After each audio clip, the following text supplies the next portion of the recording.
है तो मिला दे बड़ी कठिन ये बात तो सही बोला है दोस्त। बेटा उसको गोदी खिलौना है, इसीलिए बेटा को याद किया है तो मिला दो उसको। तो ठीक है, 5 मिनट की फुर्सत दिया जाए उसका। 2 मिनट मिलबे तोर दोस्त ना मारते हो अपना।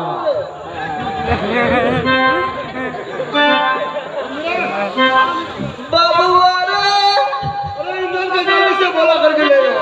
हमरो करे जा फाटे से हमरा मंगवा दे चल। मिलने के लिए मैं 5 मिनट का फुर्सत दिया है तुम्हें। उसके बाद अगर 6 मिनट होगा तो सिर काट के पाजी तुम्हें बरगल में टांग दूंगा। 2 मिनट मात्र 5 मिनट 2 मिनट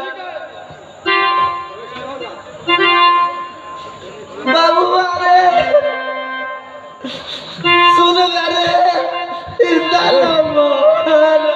अरे चुप चुप ना ये लोग हमरो काना